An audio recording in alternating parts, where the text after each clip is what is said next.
అధర్మం పెరిగిన భూలోకాన్ని రక్షించేందుకు భగవంతుడు పరమావతారం ధరించాడు. మథురలో కంసుడు తన అక్క దేవకిని వసుదేవునికి ఇచ్చి పెళ్లి చేశాడు.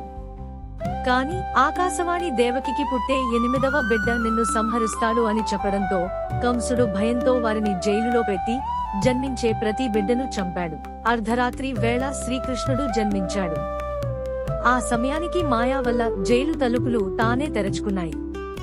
వసుదేవుడు తలపై బుట్టలో బిడ్డను పెట్టుకుని బయటకు వచ్చాడు. వర్షం కురుస్తోంది.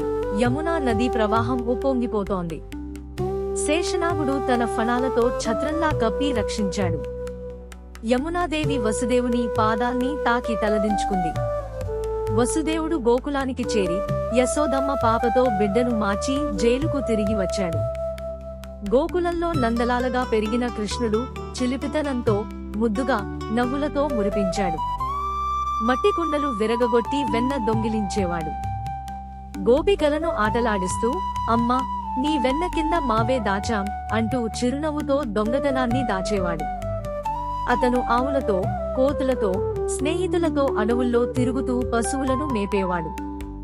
స్నేహితులతో కలిసి పాటలు పాడుతూ కోతులకు మామిడికాయలు విసిరి నవ్వుల తోడుగా గడిపేవాడు.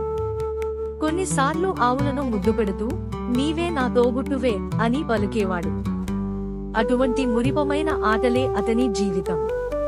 కృష్ణుడు వేణువు వాయించేటప్పుడు ఆ గానం వింటే గాలులు ఆగిపోయేవి, పక్షులు కూర్చుని వినేవి, పశుపక్షాదులన్నీ మురిసిపోవేవి.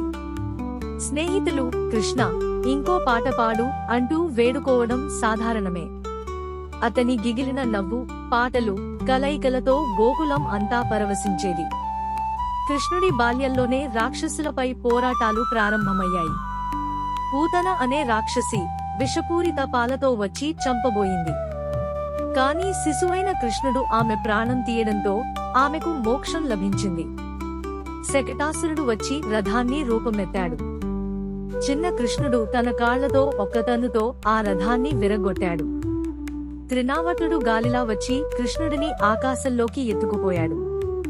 కాని కృష్ణుడు అతని మెడను బిగించి పడేసి సంహరించాడు. తర్వాత కాళీయుడు అనే విషపాము యమునా నదిలో నివసిస్తూ నీటిని విషపూరితం చేశాడు. కృష్ణుడు నీటిలో దూకి అతనితో పోరాడి తన తలలపై నాట్యం చేసి చివరికి అతడిని వదిలి పంపించాడు.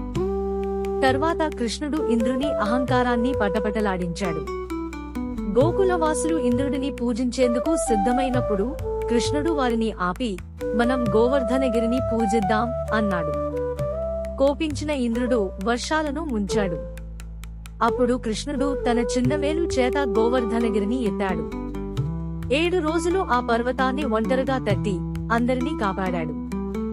ఆ సమయంలో కూడా అతను వేణువు వాయిస్తూ, స్నేహితులతో నవ్వుతూ, కోతులతో ఆడుతూ, గీతాలపిస్తూ గడిపాడు. ఆ దృశ్యం పరమానందాన్ని కలిగించింది. చివరికి ఇంద్రుడు వచ్చి మన్నించుకుని నీవే జగదీశ్వరుడివి అన్నాడు. ఇలా శ్రీకృష్ణుడు తన బాల్యంలోనే భగవద్గుణాలను ప్రదర్శిస్తూ ప్రేమ, పశుప్రేమ, స్నేహం, కరుణ అనే విలువలను చూపించాడు. అతని నవ్వు, పాటలు, వేణువాదన, చిలిపితనంతో భూమంతా పరవశించింది. ఈ కథను వింటే మనకు పావనమైన ఆనందం కలుగుతుంది.